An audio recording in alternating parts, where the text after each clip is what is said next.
Chers amis, bonjour et quel bonheur de vous retrouver pour cette nouvelle revue de presse de 7 jours sur Terre en cette semaine du 16 septembre 2025. Beaucoup de dossiers à l'agenda aujourd'hui, vous le devinerez bien sûr.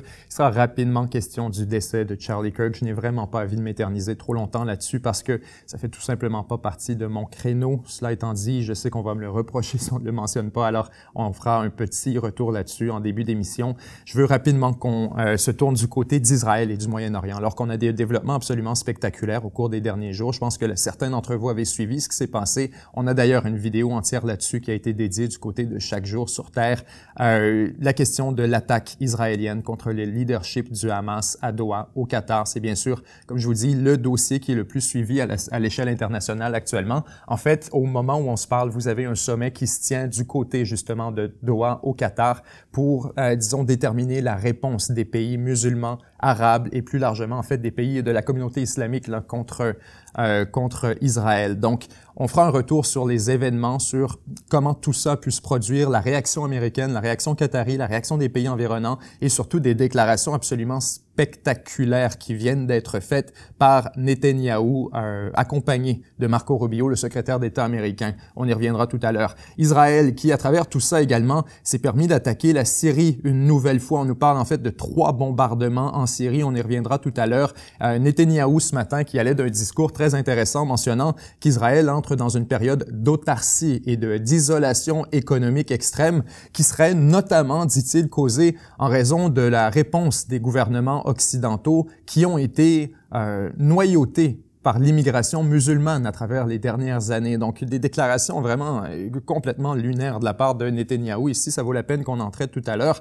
Et cette histoire vraiment spectaculaire de drones russes en Pologne, c'est bien sûr aussi un truc qui a beaucoup retenu l'attention au cours des derniers jours, et avec raison, parce que c'est donc la première fois de l'histoire de l'alliance de l'OTAN que des avions de l'OTAN ont été mobilisés pour une interception dans l'espace aérien d'Alliance. On parle donc de quelques dizaines, en fait environ 24 drones russes et des informations préliminaires qui auraient franchi l'espace aérien polonais et qui se seraient écrasés ou qui auraient été interceptés dans certains cas.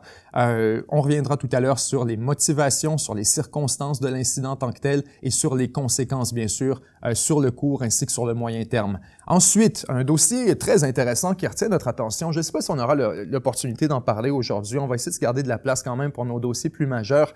Mais la Corée du Sud qui nous parle de plus en plus de potentiellement, peut-être un jour, vouloir commencer à réfléchir à se procurer l'arme nucléaire. Alors, c'est quelque chose qui est rarement sur la table, mais alors que les États-Unis, sont en train de revoir beaucoup de leurs engagements de sécurité et que leur crédibilité comme allié est un peu remise en doute, vous avez des joueurs comme la Corée du Sud qui commencent à discuter de l'arme nucléaire. Ensuite, retour sur notre dossier de la semaine dernière par rapport au Brésil. Certains d'entre vous aviez très hâte qu'on fasse un retour là-dessus parce que, bien sûr, on se parlait de l'imminence d'un jugement très suivi dans le procès Bolsonaro contre l'État du Brésil. Le jugement est tombé suite à des manifestations majeures qu'on avait donc documentées la semaine dernière. Le jugement est de quelques 27 ans de prison, une condamnation extrêmement sévère contre Bolsonaro pour ce qu'on lui reproche donc une tentative de coup d'État suite à sa défaite électorale lors des dernières élections présidentielles. Ensuite, sur les sanctions russes, on a des déclarations très intéressantes de Donald Trump qui commence à botter en touche et à mettre ça dans la cour des Européens. Et finalement, si on a un peu de temps, peut-être qu'on traitera de cette entente entre les États-Unis et la Chine pour le rachat de TikTok. Apparemment que ce serait réglé et qu'on aurait une entente d'ici ce vendredi. Alors, d'abord, je le mentionne d'emblée, bien sûr, l'événement qui a retenu l'attention à l'échelle internationale et spécifiquement aux États-Unis au cours des derniers jours, c'est l'assassinat tragique de l'influenceur Charlie Kirk. Personnellement, je vous dirais, je ne suis pas particulièrement familier avec ce qui se fait sur le web, dans la culture américaine, surtout pour ce qui est des trucs politiques comme ça, que ce soit sur la gauche ou sur la droite. Je connaissais Charlie Kirk, je savais ce qu'il faisait. Je suis pas particulièrement familier avec ses idées ou avec son discours. Comme je vous dis, c'est pas quelque chose que je consomme vraiment, mais je pense qu'on est tous en position d'ajouter l'évidence que la violence politique n'est jamais, jamais, jamais, jamais acceptable et qu'elle est même absolument déplorable et qu'elle relève de la catastrophe parce que lorsqu'elle se produit, elle invite à plus de violence politique. Et bien sûr, je pense que vous pouvez le savoir qu'en démocratie, ce qu'on préfère, c'est un discours et que M. Charlie Kirk, en fait, là-dessus, était une des manifestations les plus explicites des formes que prennent la démocratie dans une société libre. C'est de la confrontation, c'est de l'affrontement, c'est parfois, oui, des idées avec lesquelles on est inconfortable et c'est parfois le débat. M. Kirk incarnait toutes ces vertus démocratiques et donc je pense qu'on peut lui prêter aujourd'hui quelques secondes de reconnaissance pour la vie qu'il a donnée à une cause extrêmement chère. Israël, qui attaque le leadership du Hamas à Doha, au Qatar. C'est le dossier vraiment qui est le plus chaud sur la scène internationale actuellement et on comprend pourquoi. On se remet dans le contexte encore une fois et je vous avoue que je suis heureux d'avoir l'opportunité d'en parler avec les membres de 7 jours sur Terre parce qu'au cours des derniers jours, on a commenté le dossier bien sûr avec Chaque jour sur Terre et également sur quelques antennes de radio, différents médias et à chaque fois, j'étais extrêmement perplexe et j'en parlais avec Guillaume d'ailleurs, puis à quelques occasions, il a fallu reprendre parce que je lui disais, tu sais Guillaume, j'ai l'impression d'être en train d'essayer d'enseigner l'algèbre à des gens qui ne connaissent peut-être pas l'alphabet, au sens où on est en train d'essayer d'expliquer la crise actuelle entre le Qatar et Israël, cette histoire de bombardement, à des gens qui n'ont pas votre expertise en matière de géopolitique régionale. On se parle ensemble à chaque semaine du Qatar, de son rôle, d'Israël, de la séquence de négociation. Vous êtes éminemment au courant d'emblée de l'importance de cet événement et des conséquences de ce que ça représente. Pour beaucoup, il fallait que je préface mon intervention en expliquant à quel point c'est important, à quel point c'est majeur, à quel point c'est un bris de normalité, un bris de code que d'aller frapper le Qatar dans le processus de négociation. Alors donc, on peut commencer par cette préface aujourd'hui également. Cela étant dit, je prends pour acquis que vous êtes pour la plupart très sophistiqués aujourd'hui après plusieurs revues de presse quant au rôle de tous ces acteurs dans la région. On le sait donc. Le Qatar est un médiateur. C'est un acteur qui, oui, en passant, n'est pas entièrement neutre. Ce n'est pas la manière dont approche la médiation du côté du Qatar. On a plutôt tendance à entretenir des relations relativement productives avec à peu près tout le monde. Ça inclut, oui, les membres du Hamas. Ça inclut également d'autres groupes marginalisés à travers le monde. On pourrait parler de l'Iran. On a des relations avec l'Iran qui sont très utiles lorsqu'il est nécessaire d'avoir des communications. On se souvient notamment il y a eu ces négociations entre l'Iran et les États-Unis sur la question nucléaire. Le Qatar a été impliqué dans ces négociations. C'est très important pour lui parce que, on le sait bien sûr, le Qatar est un tout petit État. Vous le voyez sur une carte, on vous la met à l'écran actuellement. Le Qatar est une petite péninsule qui a un accès aux marchés internationaux très limité, une capacité militaire défensive extrêmement limitée, pour ne pas dire quasi inexistante, et donc on est dépendant de la présence américaine et de la présence également de troupes turques qui sont déployées sur le territoire pour assurer la sécurité vis-à-vis surtout l'Arabie saoudite. Donc, le Qatar est très fragile et pourtant, c'est un pays qui a besoin des marchés internationaux, qui a besoin des exportations. On en a parlé d'ailleurs sur Chaque jour sur Terre dans une vidéo intitulée « La géopolitique du Qatar expliquée ». Mais le Qatar est un des principaux exportateurs de gaz naturel à travers le monde et donc on a besoin de stabilité. On a besoin d'une région qui est prévisible, qui est pacifique. Ça invite donc, dans les intérêts supérieurs de la nation qatari, de s'assurer qu'on puisse organiser cette prévisibilité, organiser la paix et la stabilité régionale. Et pour ce faire, on essaie autant que possible d'être un acteur productif dans la diplomatie. Vous voyez donc effectivement le Qatar être impliqué avec le Hamas, mais jusqu'à très récemment, vous voyez, pour incarner un peu ce rôle justement de médiateur, vous avez entre le conflit au conflit entre le M23, le Rwanda et la République démocratique du Congo, mais c'est aussi le Qatar qui est impliqué dans cette négociation. Vous avez plusieurs processus, un avec l'Union africaine, un avec les États-Unis, mais il y en avait également un qui était médié par le Qatar, alors que le Qatar n'a aucune implication dans cette négociation, dans cette guerre plutôt. On n'a pas d'intérêt particulier au-delà d'être un acteur productif pour la diplomatie. Donc,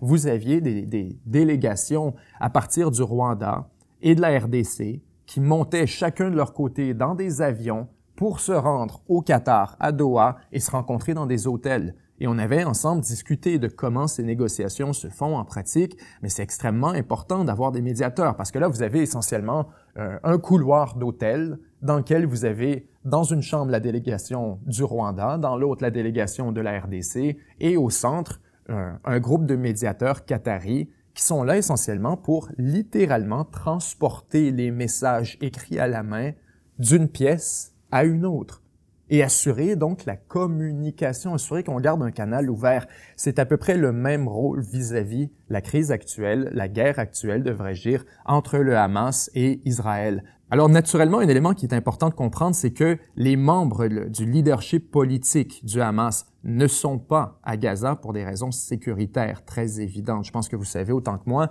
qu'Israël est très connu pour des frappes de décapitation contre les groupes, en fait, contre le leadership des groupes auxquels Israël fait la guerre. On pense très récemment à l'assassinat du premier ministre Houthi au Yémen. On pourrait penser additionnellement à l'assassinat de la tête du Hezbollah, en fait de l'entièreté du leadership du Hezbollah au Liban lors de la guerre il y a environ quelques mois.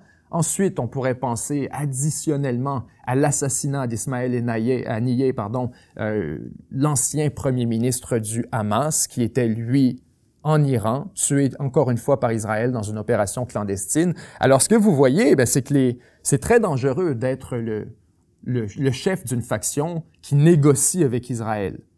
Parce que dans tous les cas, on avait des processus de négociation qui étaient relativement crédibles alors qu'on essayait d'arriver à une porte de sortie diplomatique. Israël a été de bombardement. Et donc, le leadership du Hamas, pour ces raisons très évidentes, qui sont des raisons sécuritaires, ont quitté la bande de Gaza et se trouvent depuis le début de la guerre au Qatar, dans des sites qui sont sécurisés par la garde qatari, donc par les autorités qataries qui s'assurent 24 heures sur 24 que les installations soient inviolables et qu'on protège la délégation du Hamas, pas par préférence ou par favoritisme pour le Hamas. Je sais que c'est souvent une critique qu'on adresse au Qatar, comme quoi on sait bien, il héberge des terroristes, etc. La réalité, c'est que si on héberge et on protège les membres du Hamas, c'est pas parce qu'on veut les protéger au sens du gain idéologique ou encore d'une motivation politique, mais bien parce qu'on veut s'assurer de maintenir à tout prix un canal diplomatique ouvert, pour qu'on puisse éventuellement trouver une porte de sortie à cette guerre horrible. Si on n'a pas de porte de sortie diplomatique, alors c'est quoi l'alternative? C'est de faire la guerre jusqu'à ce qu'ils soient tous morts. Et c'est un peu pourquoi, d'une certaine manière, Israël n'est pas intéressé dans le cycle de négociation. Et ça nous ramène au contexte dans lequel on se trouvait, alors que Donald Trump a fait une proposition de cessez-le-feu pour la guerre à Gaza. Une proposition de cessez-le-feu qui était relativement crédible, ou du moins assez crédible pour que les membres du Hamas l'acceptent d'emblée, ou plutôt nous disent à première vue, c'est une offre acceptable, on doit maintenant se rencontrer pour l'entériner. C'était ce qui avait été dit. Et c'est justement durant cette rencontre où le leadership du Hamas devait se réunir pour entériner la proposition qui avait été faite par les Américains pour libérer les otages et arriver à un cessez-le-feu, une fin complète de la guerre éventuelle à Gaza, que les membres du Hamas s'étaient réunis. Et durant cette réunion, ils sont bombardés par Israël.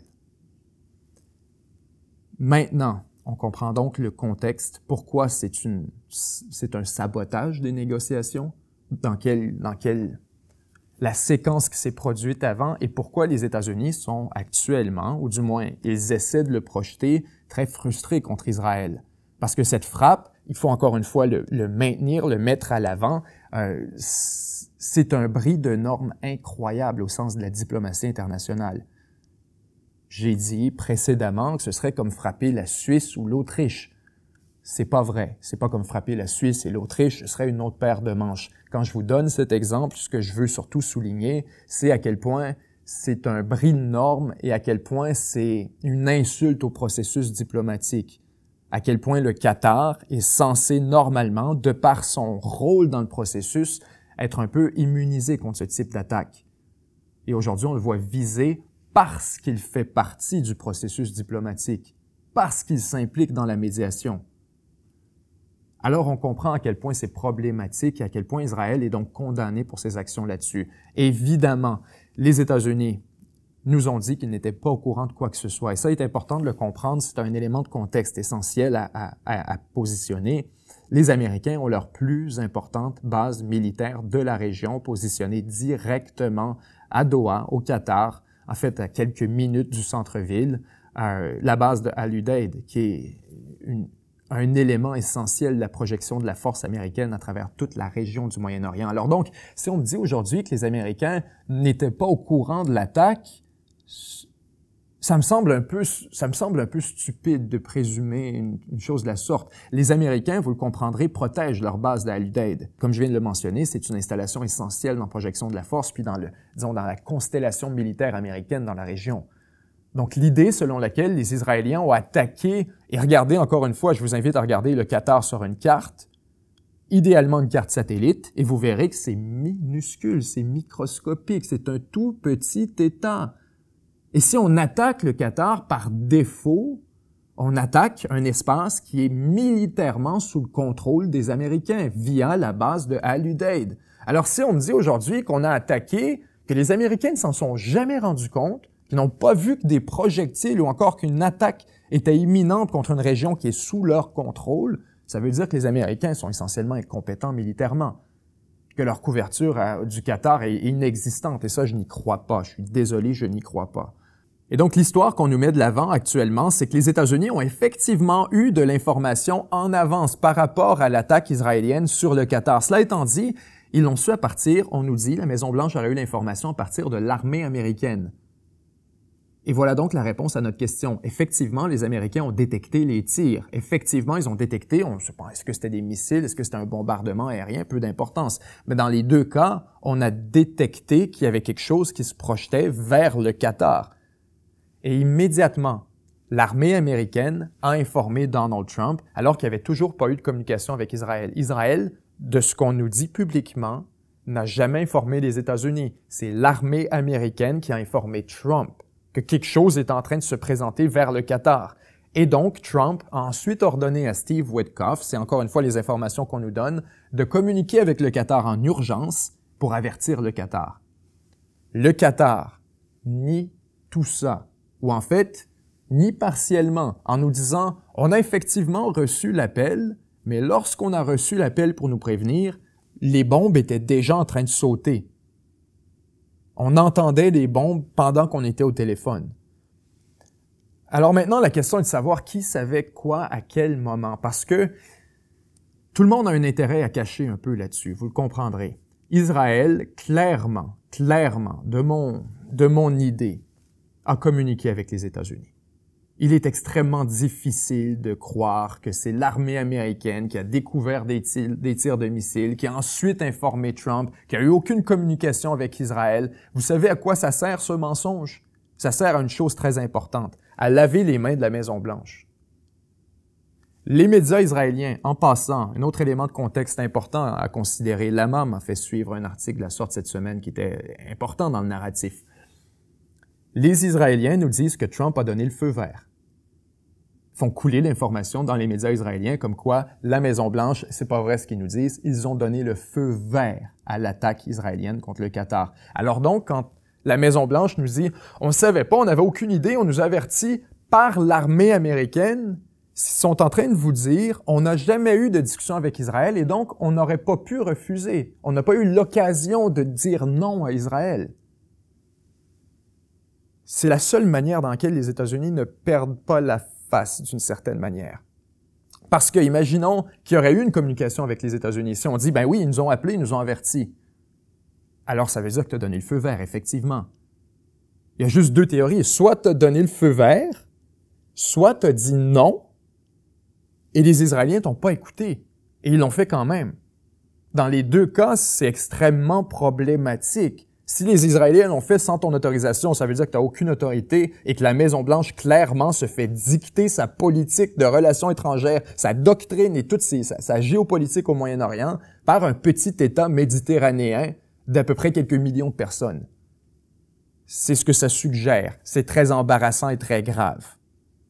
Alternativement, ça voudrait dire que Trump a planté un couteau dans le dos de son allié, le Qatar. Encore une fois, on le maintient. Le Qatar est un allié essentiel des États-Unis Et ça se manifeste notamment à travers la présence de l'énorme base américaine sur leur territoire. Vous comprenez le sous-texte ici, le libellé. Lorsqu'on a une base américaine de cette dimension, de cette envergure, avec les contraintes que ça entraîne sur son territoire, le sous-texte, c'est qu'on est protégé contre les attaques, surtout des alliés américains. Surtout les ennemis, comme l'Iran, par exemple, qui décident de balancer des missiles sur le Qatar, sur la base américaine, en fait, spécifiquement sur Al-Udeid, justement parce qu'on était en guerre contre Israël et qu'on voulait punir l'appui américain, etc. Ça, on peut comprendre que les États-Unis ne peuvent pas empêcher ça. On peut comprendre que d'avoir une base américaine sur son territoire attire le feu des ennemis américains. Mais que ça attire le feu des alliés américains, ça n'a aucune espèce de sens. Et donc, c'est ce que je veux vous dire par c'est embarrassant pour les États-Unis. S'il y a eu une communication, si on reconnaît qu'il y a eu une communication entre Israël et Washington avant l'attaque, on reconnaît par le fait même que les États-Unis ont donné le feu vert. Qu'on a dit essentiellement, OK, mais nous, on a une base sur place. Faites très attention de ne pas la frapper. Et il va falloir qu'on dise qu'on n'était pas au courant. On ne peut pas être impliqué là-dedans. Vous allez dire que vous l'avez fait tout seul, qu'on n'a jamais été impliqué. On va vous faire un reproche du bout des lèvres après l'intervention. On va dire que ça se reproduira plus.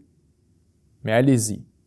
On n'obstruera pas l'action israélienne là-dessus. Il y a plusieurs raisons sur pourquoi, en passant, Trump aurait voulu faire ça. Et j'y crois. J'y crois profondément, surtout à cause de la séquence à laquelle on a assisté avec l'Iran. Je ne sais pas si vous vous souvenez de la guerre de 12 jours avec l'Iran, comment tout ça a commencé. Trump a joué une pièce de théâtre totale. Pendant les 10-12 derniers jours de négociations avec l'Iran, alors qu'il disait qu'il retenait Israël contre une attaque contre l'Iran parce que les négociations continuaient et qu'il voulait à tout prix qu'Israël permette aux négociations de continuer, alors qu'il avait déjà autorisé l'attaque israélienne contre l'Iran quelques jours plus tard et qu'il avait déjà commencé à transférer des missiles Hellfire pour des frappes de précision. Trump avait fait partie d'une fabrication, d'une ruse israélienne. On avait même fait croire que Netanyahou serait au mariage de son fils dans le Nord. Le mariage avait déjà été annulé. C'était toute une ruse inventée pour vous faire croire que la diplomatie continuait et garder l'élément de surprise. Pouvoir utiliser ce prétexte pour frapper. Qu'est-ce qu'on vient de faire avec le Hamas? Trump fait une proposition qui est juste assez aguichante pour attirer tout le monde dans une même pièce. Israël ensuite qui dit, bon, on s'apprête à les frapper. Les États-Unis qui regardent dans l'autre direction et qui vont effectivement frapper tout le leadership du Hamas au Qatar. Ne soyons pas naïfs. Je crois que les États-Unis étaient au courant. Je suis persuadé que les États-Unis ont donné le feu vert effectivement et qu'Israël n'aurait jamais posé un geste de la sorte si ce n'était pas d'un accord américain. Franchement. Franchement, il y a une limite quand même à l'arrogance israélienne. Ensuite, par rapport aux conséquences de cette attaque, et c'est là que ça devient vraiment difficile à comprendre et extrêmement flou. Personne qui n'était visé par la frappe n'est mort. On visait 5 ou 6 membres du leadership du Hamas qui étaient responsables de la négociation, qui étaient vraiment la délégation responsable de tout le plan diplomatique. Personne de ces individus n'est mort. 5 ou 6 autres, des membres, encore une fois, soit de la délégation qatari, soit de la délégation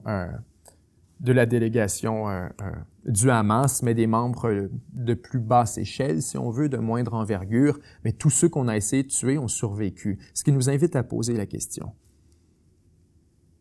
Est-il vrai que le Qatar n'a reçu aucune indication d'avance que ça allait se produire? Est-ce que le timing qui a été décrit par le Qatar pour l'avertissement en question est vraiment celui qu'on nous décrit? Pourquoi je vous pose la question?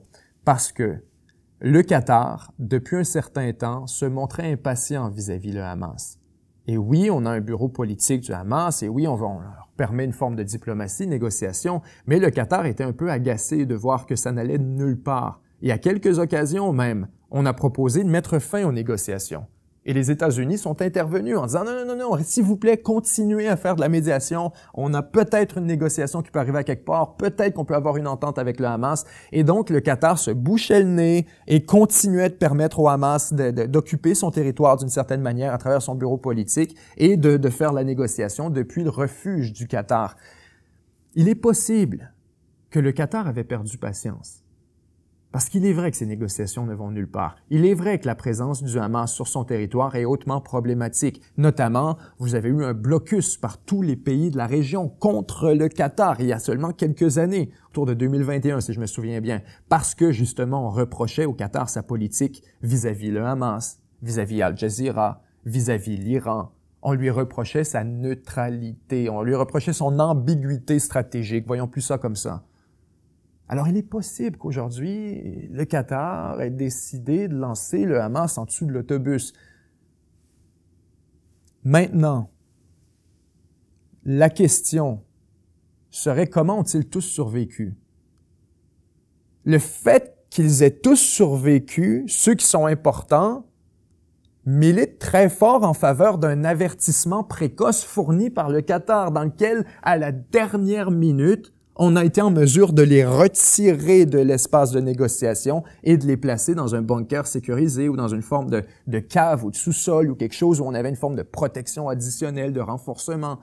Ça milite très fort en faveur de cette possibilité que tout le monde est mort, sauf eux. Mais que le Qatar reconnaît, oui, on a reçu un avertissement, mais juste un peu trop tard. S'ils disent qu'ils l'ont reçu trop tard, ça leur lave les mains d'avoir collaboré ou d'avoir aidé avec le Hamas. En fait, ça lave leurs mains de tous les scénarios. Ou là, soudainement, est-ce qu'ils ont averti le Hamas? Non, on l'a su à la dernière seconde. Est-ce qu'ils n'ont pas averti le Hamas et donc, d'une certaine manière, collaboré avec les États-Unis? Non, on l'a su au moment où les bombes sautaient. Alors, tout le monde, là, en ce moment, nous donne des mensonges un peu curieux. Parlant de mensonges un peu curieux, venons avec, par exemple, l'Arabie saoudite. L'Arabie saoudite qui, dès le départ, vient bien sûr dénoncer ce qu'on appelle une agression israélienne, en même temps que le Qatar d'ailleurs qui nous dit une agression israélienne qui est criminelle, qui est paresseuse, lâche, coward, et qui est entièrement criminelle. Du côté de l'Arabie saoudite et de tous les pays de la région, on dit exactement la même chose. C'est criminel, c'est illégal, etc. Mais attention, mais ces avions israéliens ne sont pas apparus par hasard au-dessus du Qatar. Il y a eu un corridor de vol à quelque part. On a survolé l'espace aérien d'au moins un ou plusieurs pays de la région qui aujourd'hui sont en train de se plaindre et de dire que cette attaque n'avait pas lieu d'être. On regarde surtout dans la direction de l'Arabie saoudite. Il semble que l'Arabie saoudite en ce moment nous ment et les informations préliminaires qui sont disponibles suggèrent très fort que les avions israéliens ont survolé l'Arabie saoudite de bord en bord pour aller bombarder le Qatar. Naturellement, vous comprendrez que des avions israéliens qui survolent l'espace aérien d'un pays comme l'Arabie saoudite, avec lequel, en passant, l'Arabie saoudite n'a même pas de relation avec Israël, ne font même pas partie des accords d'Abraham. On est encore dans la négociation de tout ça.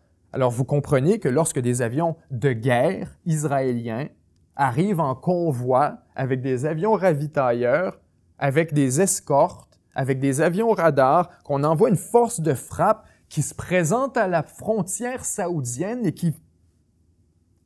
il est impossible que ce convoi ait survolé l'espace aérien saoudien sans l'autorisation préalable du gouvernement saoudien. Et le gouvernement saoudien, ou plutôt la famille royale saoud, n'aurait jamais autorisé une telle mission si elle n'était pas d'accord avec l'objectif final. Ce que je suis en train de vous dire, c'est que l'Arabie saoudite a conspiré avec Israël pour être complice de son attaque sur le Qatar. Rappelons-nous, on se parlait du blocus de tout à l'heure. Si vous voulez voir à quel point, justement, il y a une hypocrisie à travers tout ça, mais justement, l'Arabie saoudite est celle qui avait organisé le blocus contre le Qatar. Parce qu'on lui reprochait, notamment, d'héberger le Hamas, d'avoir un bureau politique. On lui reprochait aussi sa politique vis-à-vis de l'Iran, on lui reprochait aussi bien d'autres choses. Et Al Jazeera, notamment, ce sont tous des artefacts de la politique qatari d'ambiguïté stratégique. Et on reprochait ça au Qatar. Et le Qatar, qui fait venir jusqu'à 90% de ses importations de nourriture à partir de l'Arabie saoudite, de par la frontière terrestre, vous comprendrez que c'était catastrophique. Et tout ça s'est terminé, ce fameux blocus. On avait imposé des conditions. On disait, nous, on ne lève pas le blocus tant et aussi longtemps que le Qatar ne fait pas A, B, C, D. Le Qatar ne fait rien de tout ça. Ça s'est terminé avec les États-Unis qui sont venus défendre le Qatar, qui ont demandé à l'armée saoudienne, d'ailleurs, de se retirer alors qu'on s'approchait de la frontière qatari. Ils ont demandé aux Saoudiens de lever le blocus entièrement et aucune des conditions qui avaient été imposées par les membres du blocus n'a été respectée par le Qatar. Le Qatar a essentiellement juste sifflé dans le sifflet, fait venir son daddy, fait venir les États-Unis, et les États-Unis ont défendu le Qatar, défuse toute cette situation au complet. On a désescaladé la situation et le Qatar s'en est sorti indemne d'une certaine manière. Tout ça pour dire, il est très possible que l'Arabie saoudite ait gardé une dent contre le Qatar depuis tout ce temps. Il est très possible, spécifiquement contre la présence du Hamas sur le territoire, qu'on ait une dent et qu'on ait aujourd'hui l'opportunité de s'en débarrasser, alors qu'Israël cogne à la porte pour vous demander la permission pour aller se débarrasser d'un ennemi commun. Ça est important de le comprendre. Hein? Les familles gouvernantes de la région du Golfe et même plus largement les gouvernements à travers le monde musulman sont très hostiles au radicalisme religieux, même moins tolérants vis-à-vis ce radicalisme religieux que plusieurs pays occidentaux qui vont être prêts à collaborer avec eux. On pense par exemple à la Syrie, c'est un très bon exemple. C'est un gouvernement avec lequel beaucoup de gouvernements occidentaux sont tout à fait prêts à collaborer, peu importe les antécédents radicaux du président en place, Al-Shara ou Al-Jolani, dépendamment comment vous voulez l'appeler. Alors que d'autres pays de la région, d'autres pays du Golfe notamment, pourraient dire, mais voyez, on n'est pas du tout confortable à mettre en place un président qui a des antécédents d'islamisme radical. Les pays de la région, parce qu'ils veulent maintenir la stabilité, parce qu'ils veulent maintenir leur propre autorité et légitimité, ne veulent absolument pas de ces groupes islamiques radicaux qui se réclament essentiellement les héritiers de la parole de Dieu et qui viennent la répandre à travers le monde et qui viennent ensuite s'accaparer des leviers du pouvoir pour implanter la charia et des modèles très, très rigoristes. C'est très loin des intérêts de ces pays. Donc, on a tendance à être très, très, très hostile à tout ça, d'où l'hostilité vis-à-vis le Hamas. D'où pourquoi, notamment, des pays comme l'Égypte refusent de recevoir des réfugiés palestiniens. Il y a bien sûr toute la dimension de la complicité avec Israël. On ne veut pas permettre un déplacement des Palestiniens, mais au-delà de tout ça, même si on est en mesure d'arriver à une solution politique, on a très peur d'être noyauté par des éléments radicaux qui actuellement sont présents à Gaza, notamment le Hamas. Des gens qui pourraient se retrouver en Égypte et créer un nouveau mouvement et servir de cible légitime pour de nouveaux bombardements israéliens qui, cette fois, pourraient viser l'Égypte. Alors, c'est pourquoi beaucoup de pays ont tendance à être réticents vis-à-vis de tout ça et pourquoi le Qatar se tient un peu comme un mouton noir dans cet ensemble et pourquoi il est possible qu'on ait voulu le punir en conséquence, que tout le monde ait regardé dans l'autre direction. Maintenant, de l'hypocrisie, il n'en manque pas dans ce dossier. Hein. Aujourd'hui, au moment où on se parle, vous avez une grande rencontre, un gigantesque sommet d'urgence qui est tenu à Doha, au Qatar, pour déterminer quelle sera la réponse des pays du bloc. Et quand je dis du bloc, c'est qu'on parle en fait de deux alliances, de deux blocs différents qui sont rassemblés. Vous avez aujourd'hui l'Organisation des pays islamiques qui compose, si je ne m'abuse, quelque chose comme au-dessus d'une 50aine de pays. Et vous avez tous les pays de la Ligue arabe. Donc, c'est deux organisations qui ont organisé conjointement un sommet d'urgence pour discuter de qu'est-ce qu'on devrait faire vis-à-vis justement ces actions israéliennes sur le Qatar. Des actions qu'on estime qui dépassent toutes les bornes, qui franchissent une campagne expansionniste pour vraiment tomber dans la provocation, alors que le Qatar n'a rien fait contre Israël. Le Qatar n'est pas un adversaire d'Israël. Et les déclarations, d'ailleurs, on y reviendra dans un instant, mais du premier ministre israélien là-dessus sont complètement martiennes, alors qu'on nous parle d'une campagne défensive d'Israël de par ses attaques contre le Qatar. Là-dessus, donc, on a un sommet aujourd'hui qui est supposé, nous dit-on, générer des mesures concrètes. Difficile de savoir de quelles mesures concrètes il est question parce que là-dessus, vous avez une grande division et le spectre est très, très large dans les postures qui sont proposées par les différents membres de ce groupement. D'un côté, vous avez bien sûr des pays plus modérés, si on veut, comme par exemple la Turquie, qui sont membres de l'OTAN, qui sont des partenaires américains quand même, qui parlent plutôt de mesures contre Israël, de mesures ciblées sur le commerce notamment, alors que de l'autre côté, vous avez, et là-dessus, il faut comprendre, hein, la Turquie a déjà un embargo de commerce. On en parlait il y a 2 semaines sur Israël, donc c'est facile pour la Turquie de parler d'embargo de commerce. C'est déjà fait. Mais vous avez de l'autre côté du spectre des pays comme l'Iran, qui là disent, on devrait rompre toutes les relations avec Israël. Tout le monde, vous devriez tous rompre les relations. Et donc briser les accords d'Abraham, et donc briser, un nombre de processus diplomatiques qui ont mené à la normalisation d'Israël. Mais vous voyez, donc, on a beaucoup de gesticulations politiques, et dans les 2 cas, ça fait penser un peu à la baie des cochons et Kennedy, et puis ses consultations avec les départements. Alors que Kennedy voulait déterminer ce qu'il allait faire avec la baie des cochons, faisait venir l'armée, faisait venir la marine, les forces navales et les forces aériennes. Les forces aériennes voulaient pour un bombardement, militaient pour un bombardement de Cuba. Les forces navales militaient pour un blocus et l'armée militait pour un débarquement. Et ce qu'ils constataient, c'est que dans le fond, tout le monde voulait juste faire voulait juste sauter dans l'action d'une certaine manière et mettre de l'avant leurs propres assets, leurs propres avantages. De l'autre côté, ça ressemble un peu à ça avec la situation à laquelle on assiste actuellement du côté du Moyen-Orient, alors que vous avez la Turquie qui, bien sûr, a déjà rompu ses relations commerciales avec Israël, qui dit, on devrait tout le monde rompre les relations commerciales, ce serait une bonne idée. Et ensuite, vous avez l'Iran qui, elle, n'a aucune relation avec Israël de toute manière, qui dit, pourquoi vous avez des relations avec Israël? Et ce que vous voyez ici, c'est que personne n'est vraiment prêt à bouger l'aiguille. On essaie de forcer les autres à faire ce qu'on fait déjà. Ensuite, du côté du Pakistan, on propose maintenant, encore une fois, une forme de médiation, d'assistance. Certains ont même parlé d'une force militaire commune entre tous ces pays qui pourrait être déployée pour venir en aide aux Palestiniens. Tout ça est encore extrêmement flou, mais vous voyez donc la portée des propositions qui sont sur la table. Je serais surpris qu'il sorte quoi que ce soit de concret de ce sommet, justement à cause de la logique qu'on vient de décrire à l'instant. Il y a un océan entre les positions de tous les interlocuteurs. Très difficile de croire que quelque chose de concret va sortir au-delà de la gesticulation. On a seulement quelques heures et on parle d'au-dessus d'une 50aine d'États qui sont réunis. Alors, non, je ne croirais pas qu'au-delà de la gesticulation politique, quoi que ce soit va sortir de tout ça. Cela étant dit, il y a des éléments très intéressants par rapport à la relation États-Unis, Qatar et Israël. Ajoutons Israël là-dessus. Parce que là, on se pose la question à savoir, mais qui savait quoi? On sait que, notamment, Trump s'est plaint, apparemment,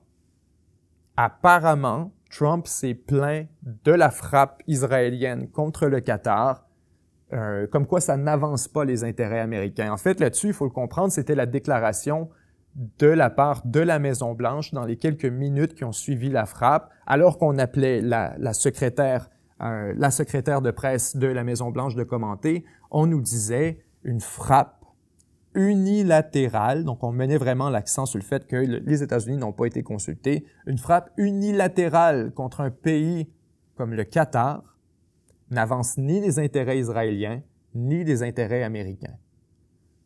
Donc les Américains nous disent essentiellement, c'était une mauvaise idée, les Israéliens n'auraient pas dû faire ça.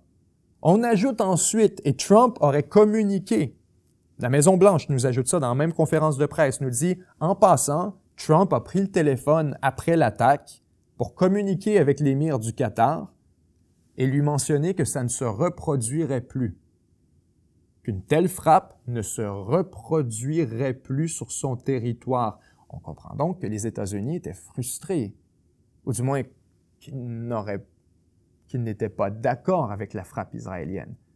Est-il possible qu'ils ont été informés alors que l'attaque était déjà lancée? C'est possible aussi.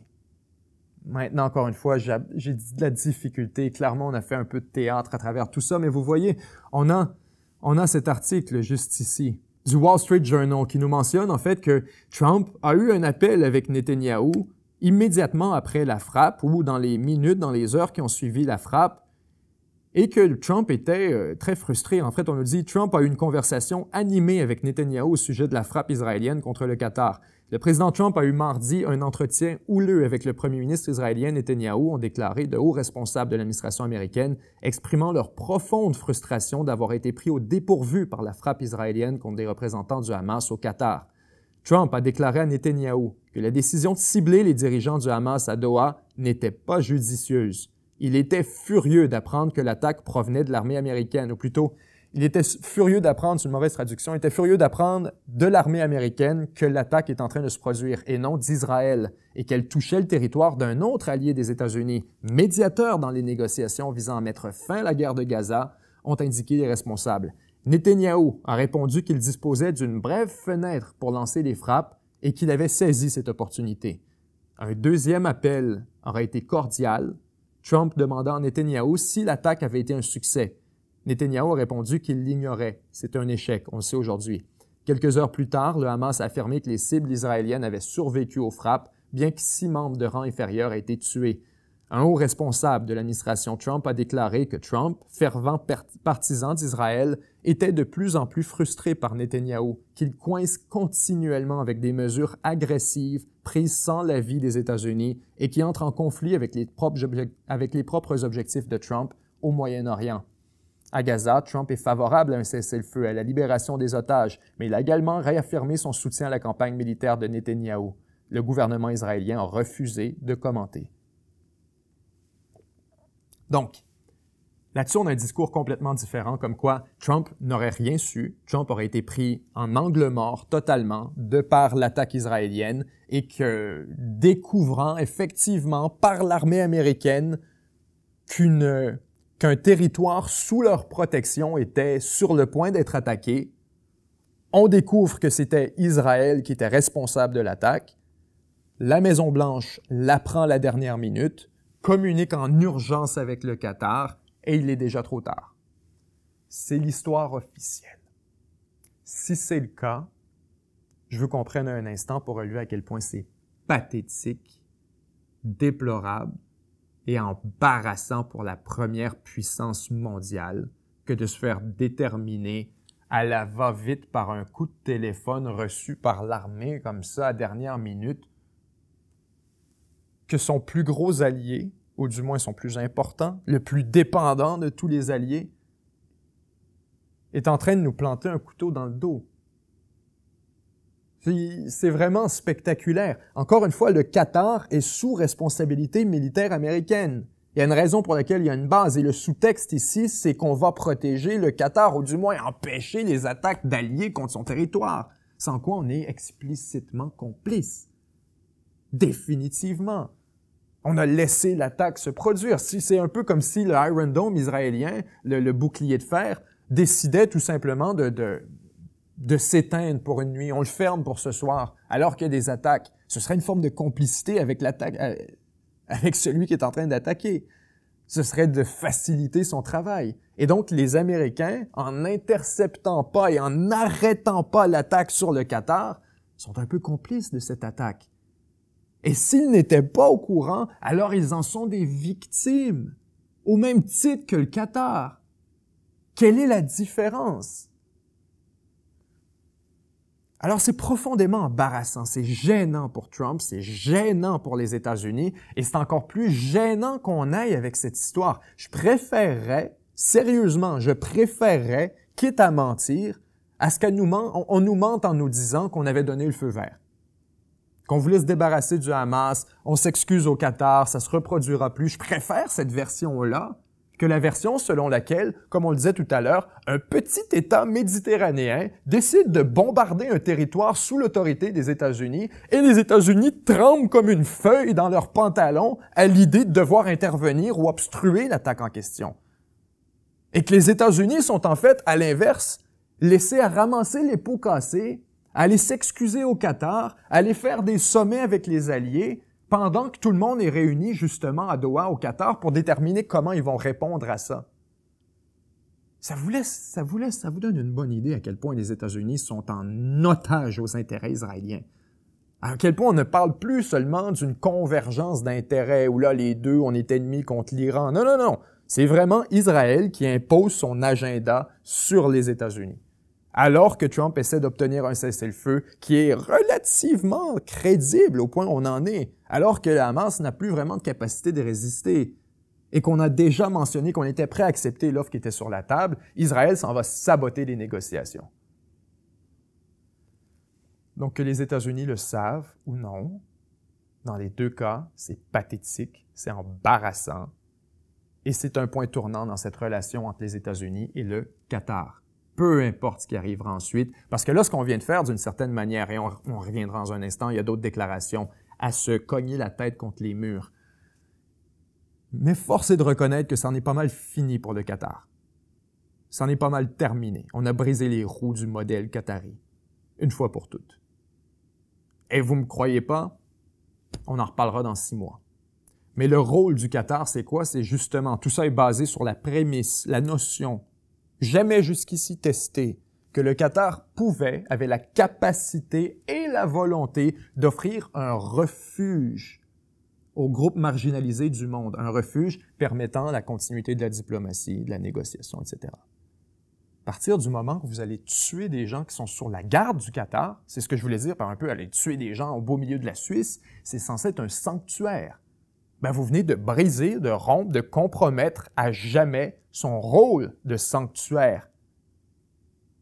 Et ça, c'est le modèle qatari. C'est d'être ce sanctuaire pour la diplomatie et c'est le rôle qu'on a adopté pour permettre de justifier sa survie, son rôle, son identité dans ce monde qui veut l'avaler. Alors là-dessus, les Qataris ont raison de se dire « mais quelle espèce de trahison des Américains ». Et c'est pourquoi d'ailleurs les États-Unis immédiatement, pour essayer de réparer les pots, disent « ça se reproduira plus, inquiétez-vous pas, ça se reproduira plus ». On essaie de rassurer le Qatar sur la viabilité de son modèle national.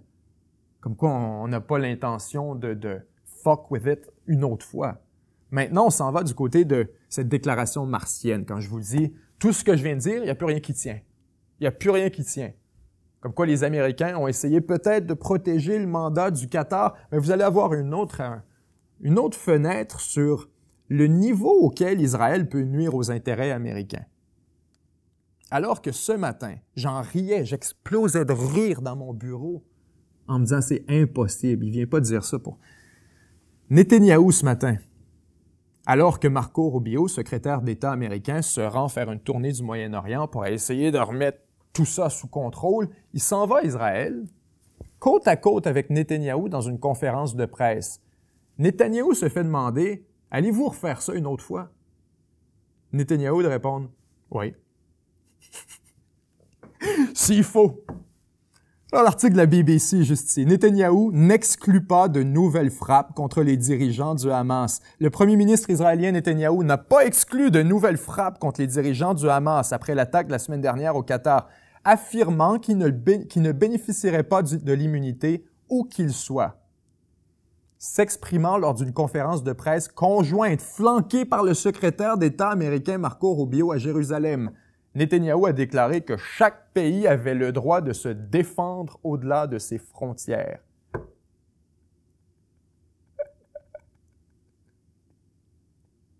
What? Excusez-moi, il faut qu'on prenne la mesure de ce qui vient de se produire là. D'abord qu'on est flanqué du secrétaire d'État américain lorsqu'on fait ces déclarations, c'est complètement, ça n'a aucun sens. Alors que Trump vient juste de sortir de son chemin pour appeler son allié qatari pour leur dire « ça ne se reproduira plus ». Vous avez Netanyahou avec les couilles grosses comme des boules de bowling qui se tient à côté du secrétaire d'État en disant « oui, on va le refaire ». C'est pas eux autres qui décident. Tous les États, et cette déclaration, elle est martienne, je vous disais, tous les États ont le droit de se défendre au-delà de ses frontières. Se défendre. Le Qatar n'est pas... c'est pas une partie prenante dans la guerre actuelle. C'est pas un allié du Hamas. Ce serait comme effectivement aller bombarder la Suisse dans un processus de négociation en disant, on a le droit de se défendre. Je veux dire, ça n'a rien à voir avec ça. Le Qatar n'a posé aucun geste offensif, n'a jamais posé d'agression contre Israël, n'est même pas proche, entretient des relations relativement productives avec Israël. Et encore plus, quand on nous parle se défendre au-delà de ses frontières. C'est Israël ici qui pose un geste d'agression. Se défendre au-delà de ses frontières, c'est très osé comme formule. Alors qu'Israël pose les gestes d'agression sur des pays à l'extérieur de ses frontières, oui, mais qui sont même pas adjacents, qui sont à des centaines de kilomètres, qui n'ont jamais posé le moindre geste contre Israël. Mais on parle quand même d'intervention légitime. Et pourquoi? C'est important de le mentionner ici quand même, là. On nous dit « parce que les membres du Hamas s'y trouvent, ils n'ont d'immunité nulle part ». On parlait la semaine dernière. Où peuvent-ils aller, les membres du Hamas, au point où on en est? Je vous en parlais, je vous posais la question, parce que je disais honnêtement, moi de mon côté, les propositions qu'on nous met devant nous, j'y crois pas. On en a plusieurs quand même, mais dans tous les cas, Israël va le bombarder, merde! Certains d'entre vous, vous êtes très créatifs, mais vous me disiez, il pourrait aller au Liban. C'est comme, ouais, mais on va les bombarder. Je parle d'Israël, ça exclut la personne qui parle. Ils pourraient aller en Syrie, on va les bombarder. Ils peuvent aller en Turquie. Je suis pas prêt à garantir qu'Israël va pas les bombarder encore. Ou les assassiner avec une action directe du Mossad, puis tuer tout le monde en les empoisonnant. On est à ce point. Parce que vous voyez maintenant les déclarations israéliennes qui sont très importantes là-dessus. On parlerait autrement si on se disait « ouais, non, ça se reproduira plus ». Non, là, Israël nous dit « oui, on va frapper encore le leadership du Hamas, peu importe où ils se trouvent, ils n'auront jamais l'immunité ». Ce que Israël est en train de dire, en pratique, c'est que le Hamas n'a plus le droit d'exister comme entité et comme interlocuteur dans une négociation. On ne veut plus négocier avec le Hamas. En fait, on n'a jamais voulu négocier avec le Hamas, manifestement. Ça, c'est clair, c'est l'éléphant dans la pièce qu'on n'a pas le droit de nommer, là. On n'a jamais voulu négocier avec le Hamas. Maintenant, on rend ça impossible en pratique. En disant, ils sont où? Peu importe, ils sont où, on va les bombarder. Donc, qui va les accepter? Qui va les recevoir? Comment vous faites pour communiquer avec le Hamas s'ils n'ont pas de bureau politique, s'ils n'ont pas de numéro de téléphone, s'ils n'ont pas... Vous envoyez des signaux de fumée? C'est ça l'intention israélienne. C'est de mettre fin au processus de négociation et de s'assurer que plus personne ne puisse fournir un bureau politique au Hamas. Et si jamais ils retournent au Qatar, on va les bombarder encore au Qatar. Ce qui me ramène à ma discussion tout à l'heure, parce que je vous parlais du rôle, du mandat, de l'identité nationale du Qatar. À quel point on vient de briser les roues, là. Ces déclarations israéliennes, en pratique, brisent les roues du modèle qatari. En disant « personne ici n'a l'autorité ou la capacité de vous offrir un sanctuaire ou un refuge. Pas le Qatar, pas la Suisse, pas la Chine, pas personne. On va vous trouver et on va vous tuer. » Alors la négociation avec Israël, il n'y en aura pas manifestement. On s'en va vraiment vers l'expulsion des Palestiniens, prise de contrôle totale de Gaza. Et là-dessus, en passant, on a un autre élément très intéressant qui a été relevé ici, cette fois par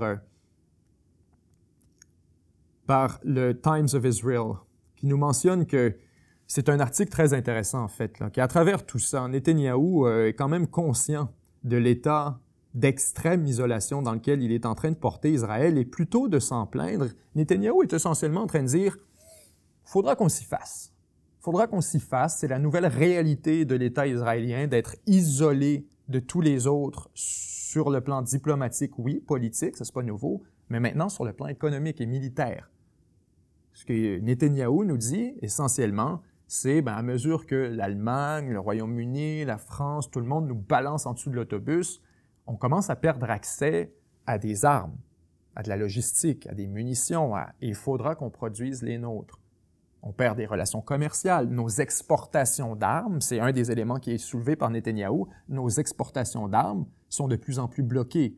Il faudra donc trouver une porte de sortie. Alors, le premier ministre Netanyahou admet qu'Israël est confronté à un isolement économique croissant à mesure que la guerre à Gaza se prolonge et devra devenir plus autonome. Israël est dans une sorte d'isolement, a-t-il déclaré lors d'une conférence au comptable général.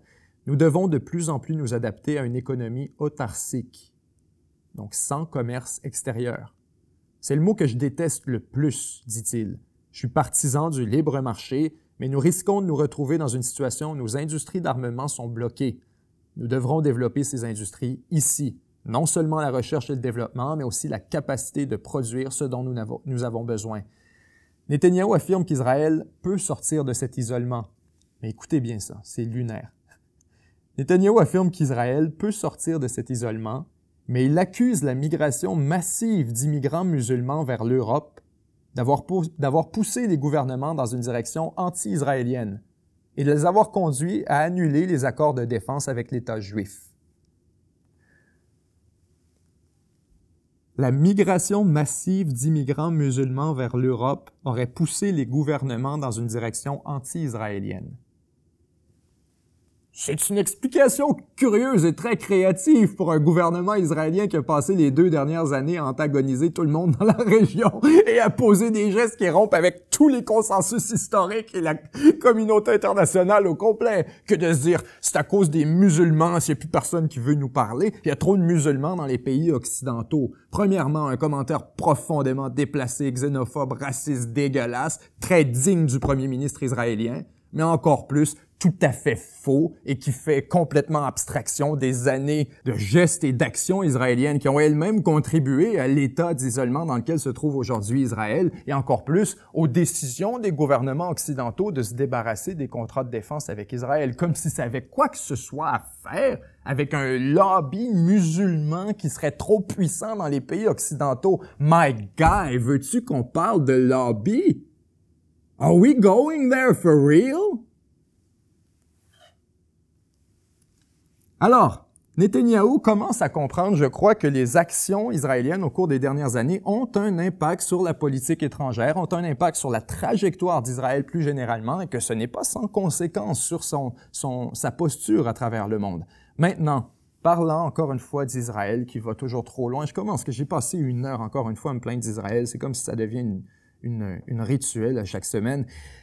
La Syrie qui nous annonce, encore une fois, à travers tout ça, alors qu'on était vraiment concentré sur cette frappe au Qatar, la Syrie affirme qu'Israël a bombardé 3 localités cette semaine sur son territoire, s'indignant d'une violation flagrante de sa souveraineté. Israël aurait frappé à proximité de la ville centrale syrienne de Homs, de la ville côtière de Latakia et de la ville historique de Palmyre, ont rapporté lundi soir les médias affiliés à l'État syrien. Israël n'a pas commenté, mais on nous dit, bon, on a condamné les frappes israéliennes présumées comme une atteinte flagrante à sa souveraineté et la stabilité régionale. Les médias syriens n'ont pas donné de détails sur l'ampleur ou sur l'impact des frappes, mais on nous parle donc de frappes sur 3 villes par Israël. Cette fois, encore une fois, je tiens à le mentionner, ce sont des frappes qui n'ont pas lieu dans la zone opérationnelle habituelle d'Israël, alors qu'on parle normalement de toute la région au sud de Damas, la région qui est vraiment visée par la tentative de purge d'Israël du territoire. On essaie vraiment de vider tout ce territoire de toute forme d'éléments militaires ou de menaces potentielles à Israël ou même juste de capacités défensives. Là, on est vraiment complètement ailleurs. On se déplace sur la côte méditerranéenne, autrement dit, de la Syrie, et c'est de ce côté qu'on aurait des frappes, surtout du côté de Latakia notamment. Ajoutons à tout ça la Palmyre et Homs, bien sûr. On continue maintenant en Europe avec le dossier de ces drones russes qui se seraient retrouvés en Pologne. Une histoire assez importante parce que, comme on le mentionnait tout à l'heure, c'est la première fois que des avions de l'OTAN ont été mobilisés pour répondre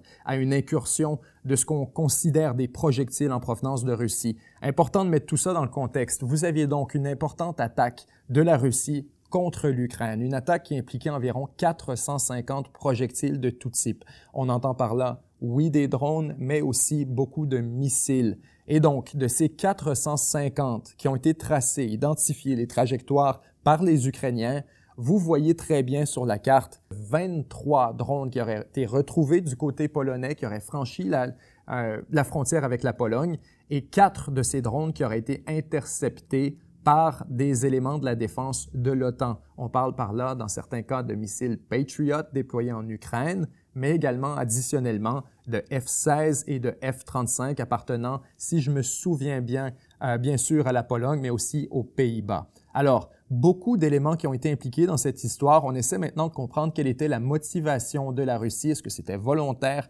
Là-dessus, il faut vraiment revenir sur les événements eux-mêmes. Des avions de combat membres de l'OTAN ont abattu plusieurs drones russes au-dessus de la Pologne. La première fois que l'Alliance engage un combat contre des drones russes au-dessus du territoire d'un membre, après ce que les responsables considèrent comme un test de ses défenses par Moscou. L'incident, qui selon les autorités polonaises impliquait 19 incursions dans son espace aérien, on est maintenant en 23, a conduit les autorités à fermer les principaux aéroports polonais pour la première fois depuis le début de la guerre. Je n'ai aucune raison de prétendre que nous sommes au bord de la guerre, mais une limite a été franchie et elle est incomparablement plus dangereuse qu'auparavant, a déclaré au Parlement le premier ministre polonais Donald Tusk. Cette situation nous rapproche le plus d'un conflit ouvert depuis la Seconde Guerre mondiale. Il faut faire attention à ces déclarations de la part du premier ministre polonais Donald Tusk parce que on a tendance, tant du côté des Polonais, de l'OTAN que de l'Ukraine, à faire chou gras de cet événement et on essaie vraiment de le gonfler, si on veut, artificiellement pour en tirer une réaction de la part des membres de l'OTAN et de la communauté des alliés de l'Ukraine. Cela étant dit, il faut quand même comprendre le contexte dans lequel ça se produit. Est-ce que c'était vraiment volontaire de la part des Russes? Ce n'est pas clair. Premier élément à comprendre, et ça je trouve qu'on ne le mentionne pas assez depuis quelques jours, ce n'est pas la première fois que ça se produit. C'est arrivé plusieurs autres fois qu'on a eu des drones russes qui se sont retrouvés par erreur écrasés en Pologne, c'est arrivé, et en Roumanie, c'est arrivé aussi. En fait, ça vient de se reproduire au cours des derniers jours, des dernières heures, si je ne m'abuse. Donc, ce genre d'incident, ça se produit, ça arrive, on envoie des centaines de drones, ils n'ont pas un taux de succès, de réussite, de guidage de 100%. Il arrive que des drones vont rater leur cible pour un ensemble de raisons. Une de ces raisons, parmi plusieurs, c'est bien sûr les tentatives d'interception par les Ukrainiens, les tentatives de défense aérienne qui, dans certains cas, vont utiliser des méthodes kinétiques, donc essentiellement un missile contre un missile, ou encore on va tirer un drone dans les airs avec des balles. Bref, on va lancer un projectile contre lui, et c'est comme ça qu'on va intercepter le drone. Mais dans plusieurs cas, vous avez aussi des méthodes non kinétiques, donc des méthodes qui touchent par exemple le brouillage ou la guerre électronique. On va essayer de couper le signal GPS, de limiter la connexion entre le pilote et son drone. Et donc, on est en mesure de essentiellement neutraliser le drone. Si le drone est aveugle, aussi bien dire qu'il est neutralisé. Et c'est un peu dans ce contexte qu'on se pose la question aujourd'hui à se demander quelle est la raison qui explique, disons, la présence de ces drones en territoire polonais. Est-ce que c'est un acte délibéré de la Russie ou est-ce que c'est simplement une erreur résultant possiblement, probablement, d'un acte de guerre électronique par la défense aérienne ukrainienne? Je vous avoue que de mon côté, je penche plus vers le deuxième scénario. Il n'y a rien qui nous invite à croire, au moment où on est actuellement, que la Russie a volontairement envoyé des drones vers la Pologne. De mon côté, mais je vous le dis vraiment parce que j'essaie toujours de respecter le rasoir d'Occam là-dessus, de prendre la théorie la plus réaliste, la plus simple, la plus crédible. Le moins on a besoin de faire d'acrobatie mentale, le mieux c'est lorsqu'on essaie d'expliquer des choses, des événements d'actualité. Et lorsqu'il est question, de drones qui franchissent la frontière, qui se retrouvent à Pologne, je pense pour ma part que c'est surtout un artefact de deux puissances, en l'occurrence les pays de l'OTAN et la Russie, qui opèrent nez à nez dans un espace opérationnel extrêmement limité. Il va arriver parfois qu'on va se piler sur les pieds. C'est arrivé par le passé. Des drones de l'OTAN qui ont été interceptés par des avions russes de manière un peu créative. On a également du brouillage électronique qui a été fait, si on se souvient, la semaine dernière. On accusait la Russie d'avoir brouillé un avion de la Commission européenne. On a accusé tout le monde d'être responsable d'une forme d'interférence ou d'une autre. Et ça, encore une fois, c'est un peu normal lorsque vous avez deux énormes puissances nez à nez qui sont impliquées toutes les deux dans une guerre. Il va arriver parfois que ça va dépasser. Ça, c'est mon observation. Cela étant dit, si on décide d'explorer la théorie selon laquelle la Russie l'a fait volontairement, encore une fois, je vous le préface, ce n'est pas une théorie que je trouve tout à fait crédible pour un certain nombre de raisons, parce que surtout, ça entraîne des réponses, des sanctions et un renforcement de la posture défensive de l'OTAN qui est très désavantageux à la Russie. Donc, pourquoi poser un geste de la sorte? Certains nous ont dit, mais on voulait tester l'OTAN. On voulait voir quelle était la capacité de réponse de l'OTAN, la capacité d'interception. Je veux dire, c'est complètement stupide. Entre vous et moi, premièrement, on a d'autres drones. Encore une fois, c'est important de le mentionner. D'autres drones se sont retrouvés en Pologne par le passé. Ça n'avait pas été une catastrophe. Cette fois, on en a 19, 22, 23, dépendamment. On nous dit 23 pour le moment avec 4 interceptions. il est tout à fait possible, effectivement, que la Russie aurait essayé de tester la capacité de réponse et d'interception de l'OTAN, mais on connaît déjà cette capacité. On connaît déjà que c'est un territoire qui est protégé par des forces de défense aérienne et des éléments de l'OTAN. On connaît déjà la présence américaine dans la région. Donc là-dessus, comme je disais, avec toutes les conséquences qui viennent à la Russie en réponse à cet incident, il est difficile de croire que Moscou aurait posé le geste volontairement, du moins pas pour des raisons militaires. Si on veut vraiment faire des acrobaties intellectuelles et décider de spéculer sur un prétexte qui aurait pu pousser Poutine à faire ça, ce serait plutôt la réponse politique, où il y a de la valeur, de l'information à extraire. L'alliance de l'OTAN, en théorie, doit se défendre d'un seul bloc. Mais on sait tous très bien, encore une fois, que c'est très théorique. Il y a des pays qui sont plus mobilisés que d'autres. Il y en a certains qui vont sauter aux barricades pour essayer de se rendre à la gorge de la Russie. Mais il y en a d'autres aussi qui vont donner une petite tape sur les mains et qui vont dire « bon, ben c'est un incident malheureux, puis on espère que ça ne se reproduise pas, etc. » Et c'est un peu ce que je pourrais vouloir jauger la Russie à travers une action de la sorte. Et on extrait beaucoup d'informations quant à quelle est la réaction de chacun des pays membres, jusqu'où on peut aller avant de déclencher le barème de l'escalade. Là-dessus, il y a plus de valeur, si on veut, en termes d'information. Maintenant, je l'ajoute encore, je n'y crois pas. Je pense pas que c'était la motivation de Poutine. Si on regarde, et je suis désolé de le dire encore une fois, mais je me dois d'appliquer la théorie du plus réaliste, à qui profite l'incident? Il profite surtout à l'OTAN. Il profite surtout à l'Ukraine. Il profite surtout à la Pologne. Et c'est pourquoi je vous mentionne d'être très prudent avec les déclarations de tout le monde ici. Alors que la Russie nous dit déjà, on n'a rien à voir là-dedans, on n'a jamais visé quoi que ce soit en Pologne. S'il y a quelque chose qui est tombé en Pologne, c'est pas ça qu'on visait, essentiellement. Les Américains, de leur côté, ou plutôt l'OTAN, à travers son secrétaire général, nous fait une déclaration complètement irresponsable en disant, vous savez quoi, peu importe l'intention de la Russie, ça n'a pas d'importance. Alors que c'est complètement l'inverse. C'est la seule chose qui a de l'importance dans ce calcul, c'est de savoir quelle était l'intention de la Russie. Est-ce qu'on essayait de provoquer un adversaire de l'OTAN avec une attaque délibérée sur son territoire? Ça, c'est extrêmement grave. Ou est-ce que c'est tout simplement un incident involontaire dans lequel les Ukrainiens ont jammé 2-3 drones et ils sont tombés du côté polonais? C'est extrêmement important de comprendre l'intention. C'est ce qui détermine et ce qui devrait déterminer entièrement et exclusivement les paramètres de la réponse de l'OTAN. Parce que cette réponse, ben justement, vous avez la Pologne qui a activé le fameux article 4, pas l'article 5, c'est important de le mentionner. L'article 5, c'est celui qui active une réponse totale de l'Alliance tous pour un contre l'adversaire de la Russie. Alors que l'article 4, lui, c'est tout simplement une consultation entre les membres de l'OTAN pour voir quelle devrait être notre réponse. La Pologne a activé l'article 4. L'Ukraine, de son côté, nous dit « Vous voyez, vous devriez intercepter les missiles en provenance de la Russie parce que sinon ils finissent chez vous. » Alors on appelle maintenant à la Pologne, aux Pays-Baltes, à peu près tout le monde en Europe, à intercepter les missiles en provenance de la Russie sur l'Ukraine. Donc vous voyez pourquoi je vous dis qu'il faut faire très attention parce que tout le monde ici a un intérêt à exagérer la chose. L'OTAN a intérêt à exagérer la chose pour mobiliser encore plus de défense et d'éléments le long de la frontière du flanc Est, en fait, avec la Russie, sur la Pologne et sur les Pays-Baltes.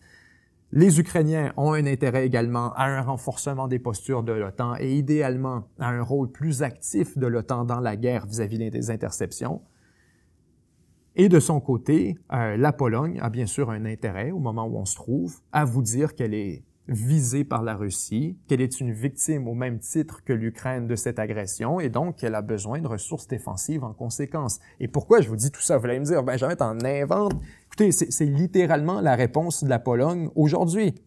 Je lisais ce matin, je vais voir, bon, quelle était la réponse. Et vous voyez, en fait, l'OTAN qui nous annonce qu'on va renforcer ses défenses après la destruction de drones russes au-dessus de la Pologne. Et ce qu'on va faire spécifiquement, Plusieurs membres de l'OTAN envoient des troupes, de l'artillerie, des systèmes de défense aérienne pour sécuriser son flanc Est, après ce que la Pologne a qualifié d'incursion sans précédent de drones russes dans son espace aérien.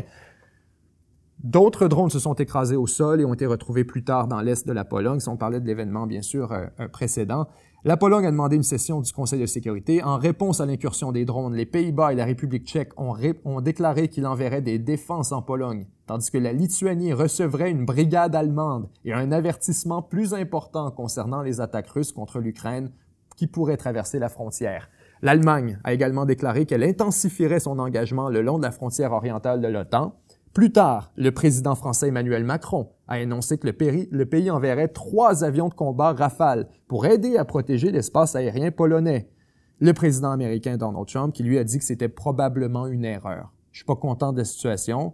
J'espère que ça va prendre fin, mais on nous dit qu'on présume que c'était une erreur de la part de la Russie. Donc là-dessus, vous voyez la réponse de l'OTAN. Et pourquoi je vous le dis? Ça sent la merde un peu, là. Quand tout le monde ici nous dit les Russes ont fait exprès, et à cause qu'ils ont fait exprès, on doit déployer une réponse considérable, défensive de l'Alliance sur ce flanc Est. Ce flanc Est qui, en passant, au point où on en est, fait partie des négociations sur de quoi aura l'air la posture de l'OTAN après la guerre en Ukraine. Poutine nous dit qu'il veut pas de troupes européennes, veut pas de troupes ukrainiennes, veut pas de troupes des États-Unis, vaut personne essentiellement pour garantir la sécurité de l'Ukraine. Vous comprendrez que l'intérêt de l'OTAN, c'est de loader l'Est, le flanc Est de l'Alliance, avant que la guerre se finisse. Tout ça, ça va être dans une négociation. Donc si on a 60 avions au long de la frontière actuellement, on est aussi bien de le monter jusqu'à 80, 90. Et pour ce qui est des troupes, si on a 20, 30 000 capacités de réponse rapide, on est aussi bien de monter à 60, 80 000. Ça pourrait très bien que Poutine nous demande d'en retirer 20 000. Alors là, on a une négociation carrément à ciel ouvert entre l'OTAN et la Russie, et on utilise cet épisode très curieux des drones qui sont atterris en Pologne comme étant, qui sont écrasés en Pologne comme étant un prétexte pour justifier ce déploiement massif sur le flanc Est. Je trouve que c'est un addon très intéressant. Et peut-être que c'était pas volontaire. Il y a plusieurs scénarios là-dessus, hein. Il y a le scénario dans lequel la Russie a fait exprès, a bombardé pour la Pologne. On voulait jauger quoi que ce soit. Inventez-vous un scénario. Je sais pas ce qu'on voulait faire, mais disons qu'on voulait faire ça. OK, premier scénario. On a fait exprès. Deuxième, on n'a pas fait exprès. Les drones sont tout simplement tombés du côté polonais en raison soit d'un problème de guidage tout simplement dans l'appareil, des appareils qui étaient inadéquats, ou encore à travers un acte de guerre électronique de l'Ukraine. Ça, ce sont nos 2 premiers scénarios. La Russie a fait exprès, la Russie n'a pas fait exprès. Troisième scénario. Personne en parle encore vraiment beaucoup. Que l'Ukraine a fait exprès. Tout simplement. L'Ukraine aussi, on pourrait lui donner, là, dans le troisième, on pourrait lui donner, elle aussi, ces 2 scénarios. Il est possible que l'Ukraine, effectivement, ait juste tout simplement essayé d'intercepter, comme on fait dans un scénario de guerre, comme on fait quand on veut se défendre. Il y a des drones qui nous attaquent. On essaie de les intercepter. On réussit à les intercepter. Oups! Ils continuent vers la Pologne. Ça, c'est une possibilité. On n'a pas fait exprès, mais on a intercepté, et donc la Russie non plus, et tout ça, c'est juste une grosse erreur. Mais il y a une possibilité dans laquelle les Ukrainiens ont fait exprès d'intercepter tout ça et de les envoyer du côté polonais, parce que ça joue directement dans leur faveur. Alors, je veux pas vous dire que c'est ce qui s'est passé. En ce moment, ce que moi je crois le plus comme scénario, c'est ni la Russie, ni l'Ukraine a fait exprès. Tout le monde font juste se faire la guerre, tout simplement. Et ça donne que parfois ça dépasse un peu. C'est le scénario le plus crédible. Mais ne négligez pas un scénario dans lequel l'Ukraine pose délibérément des gestes pour jouer avec la trajectoire des drones parce que la finalité avance nos intérêts. D'avoir des drones russes qui s'écrasent en Pologne, mais vous le voyez, là, c'est soudainement un regain d'énergie, de momentum pour la posture ukrainienne. On veut renvoyer de la défense, on veut les aider, et soudainement, c'est la Russie, grand méchant loup encore. Donc, oui, mais prenons tout ça avec un grain de sel, s'il vous plaît. Là, cet épisode semble extrêmement curieux. Il y a un élément qui ajoute au mystère, vraiment. Et là, je viens vraiment je vous envoie un singe dans les roues, pas à peu près. Mais les 23 drones qui ont été retrouvés du côté polonais, ou plutôt les 19 moins 4 qui ont été interceptés. On a un total de 23 drones. On en a seulement retrouvé 19 au sol. Vous comprendrez, il y en a 4 qui ont été pulvérisés. Des 19 qu'on a retrouvés, il n'y en a aucun qui avait une charge explosive. Tous les drones étaient des leurres, des dummies. Quand on envoie des drones, si je vous envoie une attaque, je vais vous envoyer un vrai avec 3, 4 faux drones autour parce que je veux protéger ma cible principale, disons la pointe de mon attaque. C'est avec ça que je veux vous frapper. Vous allez essayer de vous défendre avec des interceptions. Votre taux d'interception n'est pas parfait, alors j'essaie d'envoyer un vrai missile, 5, 6, 7, 8, 10 leurres. C'est une tactique classique qu'on voit un peu partout. Comme ça, vous dépensez des ressources à intercepter des missiles qui n'en sont pas. Maintenant, on a retrouvé 19 leurres du côté de la Pologne.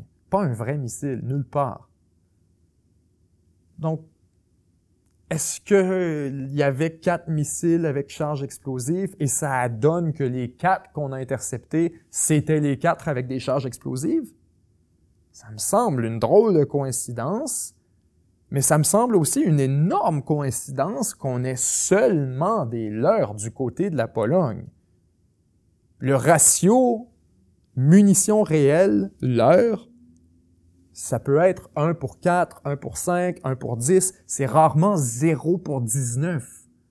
Alors là, on a 19 munitions qui n'en sont pas, 19 dommées, et aucune vraie tentative de frapper la Pologne. Donc, c'est pourquoi certains ont tendance à suggérer que ce serait un geste délibéré de la Russie, qu'on a calibré notre attaque, notre incursion, devrais-je dire, avec l'intention de justement ne pas franchir un barème en particulier, que c'était une incursion symbolique.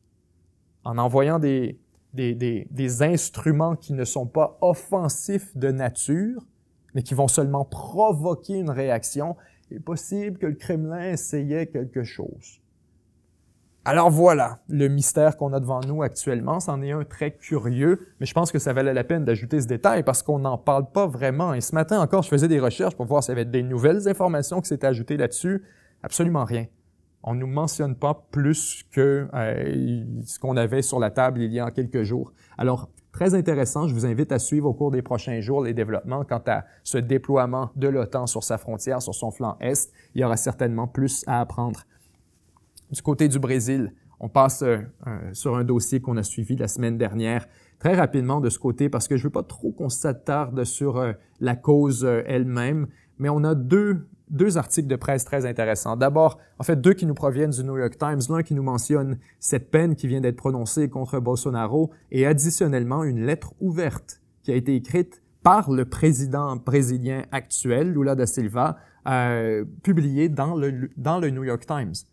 Donc, le président brésilien qui écrit une lettre ouverte au New York Times pour essayer de réparer les relations avec les États-Unis, sachant très bien que ce jugement va probablement dégrader sévèrement la relation entre les deux. Alors, sans plus tarder, voici Bolsonaro, condamné à 27 ans de prison pour avoir fomenté un coup d'État au Brésil. La Cour suprême du Brésil a condamné jeudi l'ancien président Jair Bolsonaro pour avoir supervisé un complot raté visant à renverser les élections brésiliennes de 2022 dans le cadre d'un complot de coup d'État qui comprenait la dissolution des tribunaux, le renforcement de l'armée et l'assassinat du président élu. 4 des 5 juges qui ont examiné l'affaire ont voté pour condamner M. Bolsonaro et ses 7 co-conspirateurs, dont son colistier, le ministre de la Défense et le commandant de la Marine, dans une réprimande de l'une des institutions même que ces hommes cherchaient à renverser. M. Bolsonaro, 70 ans, a été condamné à 27 ans et 3 mois de prison. Mais ses avocats sont susceptibles de demander une assignation à résidence en raison de ses problèmes de santé. Cette condamnation est historique pour le plus grand pays d'Amérique latine. Depuis le renversement de la monarchie brésilienne en 1889, au moins 15 coups d'État et tentatives de coups d'État liés à l'armée ont été commis. C'est la première fois jeudi que les chefs de l'un de ces complots sont condamnés. Ça pourrait également porter un coup fatal à l'une des figures politiques les plus importantes et les plus influentes d'Amérique latine. M. Bolsonaro a galvanisé un mouvement de droite qui a transformé le Brésil en une nation plus polarisée, par certains côtés plus conservatrice. Mais sa condamnation laisse désormais la droite sans leader clair. Parallèlement, Cette décision risque fort d'aggraver le conflit entre le Brésil et les États-Unis. Le président Trump avait exigé que le Brésil abandonne les poursuites contre M. Bolsonaro, affirmant que, comme lui, l'ancien président brésilien était persécuté politiquement pour avoir tenté d'inverser une élection truquée. La Maison-Blanche avait tenté de contraindre le Brésil à abandonner l'affaire, on en avait parlé à quelques occasions, en imposant des droits de douane élevés, en lançant une enquête commerciale et en sanctionnant sévèrement le juge de la Cour suprême qui dirigeait l'enquête. Au lieu de cela, plusieurs juges brésiliens ont critiqué les tentatives d'intervention des États-Unis et ont voté en faveur de la condamnation. Interrogé sur la condamnation de M. Bolsonaro, M. Trump a déclaré jeudi à la presse à Washington qu'il en était très mécontent.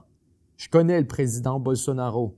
Et comme lui, a-t-il déclaré, je trouve que c'est une chose terrible, très terrible. Et je pense même que c'est très mauvais pour le Brésil. » La condamnation de M. Bolsonaro s'appuie sur de nombreuses preuves, montrant que lui et son entourage proche avaient passé des mois à saper la confiance des électeurs dans les systèmes électoraux brésiliens, puis, après avoir perdu de justesse les élections de 2022, avaient tenté de trouver des moyens de le maintenir au pouvoir. Le projet prévoyait la proclamation de l'état d'urgence qui aurait dissous la Cour suprême, annulé le résultat des élections et conféré des pouvoirs étendus à l'armée. Il prévoyait également un complot visant à assassiner l'opposant de M. Bolsonaro, aujourd'hui président, Luiz Inácio Lula da Silva, le colistier de M. Lula, et Alexandre de Moraes, le juge de la Cour suprême qui avait supervisé les élections et lancé plusieurs enquêtes contre M. Bolsonaro. Donc, un plan de multiples assassinats, en plus d'une proclamation de l'état d'urgence, dissolution de la Cour suprême, annulation des élections et déclaration d'un état d'urgence, donc pour donner des pouvoirs additionnels à l'armée. M. Bolsonaro a nié les accusations, affirmé n'avoir eu aucune connaissance d'aucun complot d'assassinat.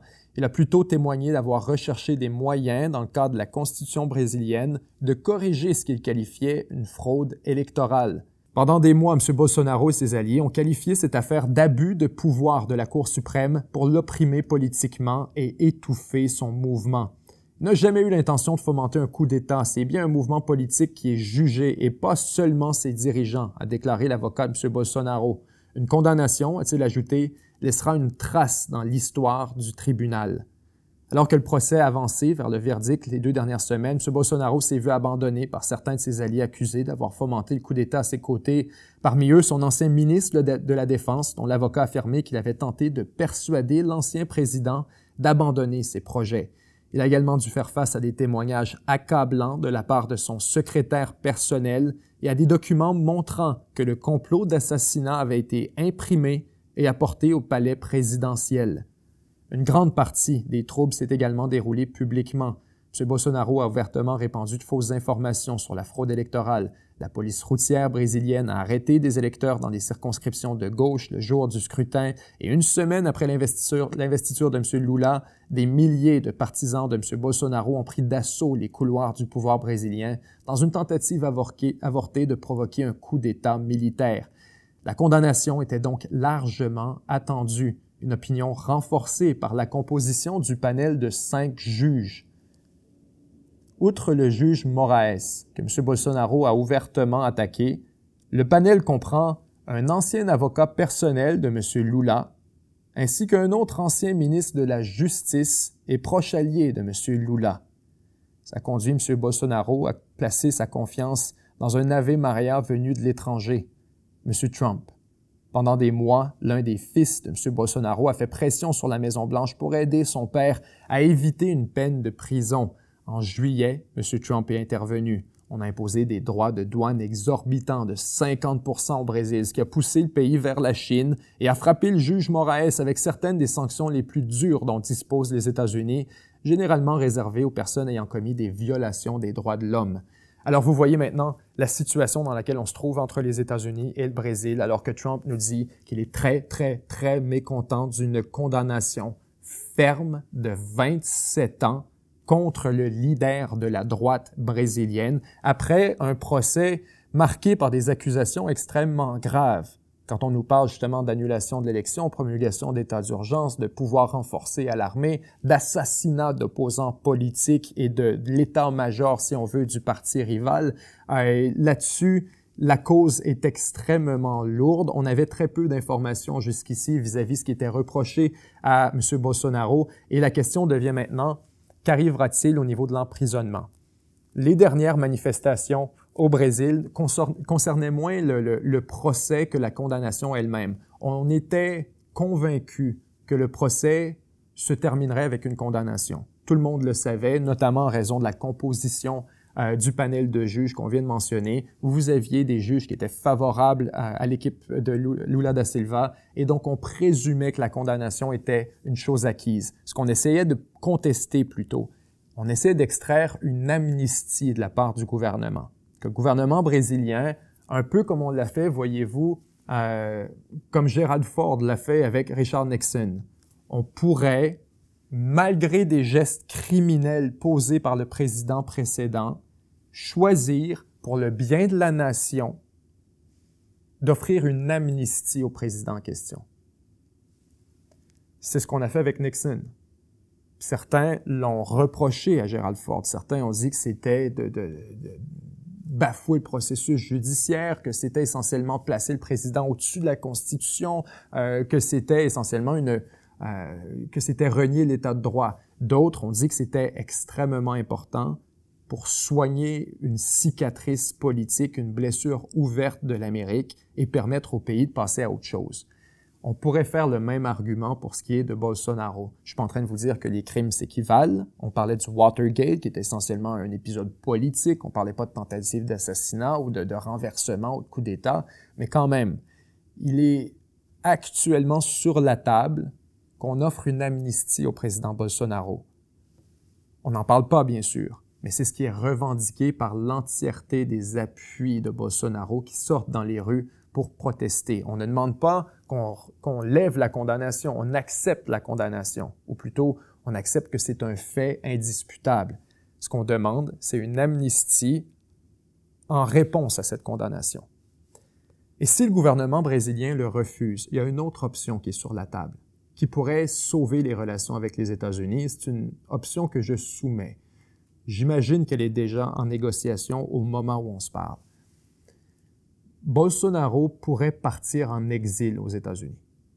C'est une solution qui a été appliquée à d'autres moments dans l'histoire avec d'autres scénarios très précis dans lesquels on avait une personnalité politique qui était problématique et qu'on voyait destinée à soit un emprisonnement ou à la mort. On choisit l'exil parce que ça permet justement d'accomplir, si on veut, l'étape de la cicatrice qu'on mentionnait tout à l'heure, d'essayer de penser la blessure sans nécessairement offrir une amnistie complète. L'amnistie aurait permis à M. Bolsonaro de rester au Brésil et de probablement se représenter à une élection éventuellement, à moins qu'on lui mette une condition additionnelle, etc.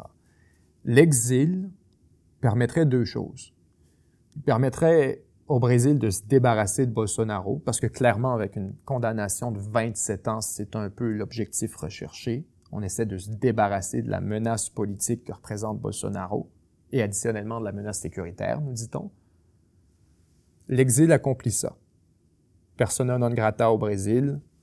Bolsonaro se retrouverait quelque part à Miami, dans une résidence entourée de ses proches, et pourrait finir ses vieux jours aux États-Unis. Additionnellement, ce que ça réussirait, et c'est ça qui est très important, ça permettrait de sauvegarder la relation politique, diplomatique, commerciale, géopolitique entre les États-Unis et le Brésil. Deux partenaires qui, on le mentionnait, sont actuellement à un point tournant.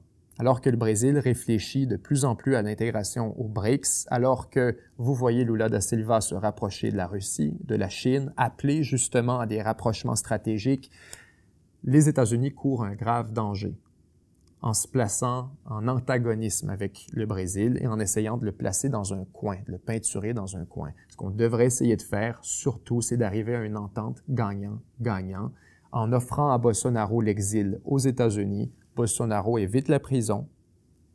Le gouvernement brésilien réussit à se débarrasser du problème Bolsonaro et à sauver sa relation avec les États-Unis. On présume qu'un exil de Bolsonaro aux États-Unis serait accompagné d'une levée des sanctions imposées par Washington contre le Brésil, des sanctions extrêmement graves.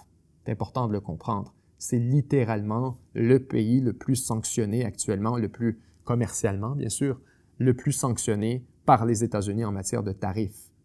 Des tarifs de 50% qui font extrêmement mal au Brésil et de la même manière que le Canada a vécu une quasi-crise nationale pour des tarifs d'environ 15 à 20 à 25%, on a la même chose actuellement au Brésil, où on a un exercice d'introspection profond à se demander comment est-ce qu'on fait pour rétablir une relation productive ou du moins un dialogue productif avec les Américains. Une bonne manière, ce serait de donner Bolsonaro, le donner en exil et accepter qu'il ne puisse jamais retourner au Brésil, mais qu'il ne finira pas sa vie en prison. C'est un compromis qui permettrait également au gouvernement brésilien d'éviter l'amnistie, qui, elle, est effectivement, si on veut, un désaveu de l'État de droit, en disant la Cour suprême a fabriqué une condamnation, elle l'a fournie, on l'a entre les mains, et on choisit maintenant de la mettre de côté et de regarder ailleurs. Ça, ce serait beaucoup plus de l'obstruction au processus de justice qu'un exil dans lequel Bolsonaro est quand même considéré coupable, ne peut plus retourner au Brésil, c'est en soi une punition, et condamné à quitter vers un autre pays. C'est ce qu'on a fait avec Napoléon. Hein?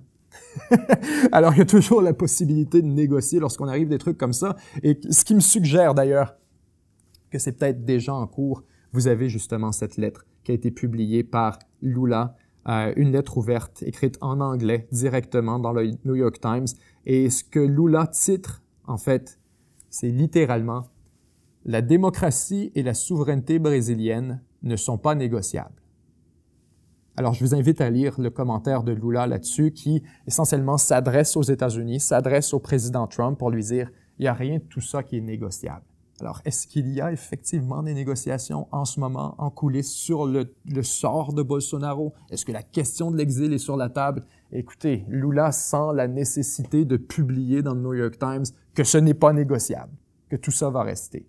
Alors, on verra ce qui arrivera dans les prochaines semaines, mais ne fermez pas entièrement la porte. Moi, je crois qu'il est possible qu'on arrive à une autre solution que la prison pendant 27 ans pour Bolsonaro, sans quoi il y a un sérieux risque d'une fracture politique. Il y a un risque sécuritaire important également. Lula a déjà fait de la prison également, il faut le mentionner. Donc, cet aspect de la culture politique brésilienne, c'est extrêmement toxique et nuisible. On continuera la semaine prochaine. Je vois que ça fait déjà au-dessus d'une heure et demie qu'on est ensemble. On va continuer la semaine prochaine. On reviendra en fait sur ce fameux deal entre TikTok, entre la Chine et les États-Unis pour TikTok parce que c'est censé se concrétiser ce vendredi. Si tout se produit comme prévu, ce vendredi, on aurait des développements additionnels puis on aurait l'entente complète. Donc, on y reviendra lors de notre revue de presse de la semaine prochaine. Ce sera très frais. Et ensuite, cette question des tarifs sur Moscou, c'est essentiellement Trump qui botte en touche et qui nous dit qu'il mettra des tarifs si les Européens arrêtent d'acheter du pétrole russe. Alors, cette fameuse menace de tarifs de la part des États-Unis, qu'on est prêt pour un régime de tarifs extrêmement dur pour punir la Russie, Trump vient ce matin de botter en touche et nous annonce que non, il n'est vraiment pas disposé à imposer des sanctions et plutôt c'est à l'Europe de commencer par arrêter d'acheter du pétrole. Donc, on tourne en rond vraiment dans ces négociations en Ukraine, ça ne va nulle part. Merci à tous d'avoir été là pour cette revue de presse. Quel bonheur d'avoir été avec vous. On se retrouve la semaine prochaine. D'ici là, je vous aime, semez l'amour, partagez l'espoir. Bye bye.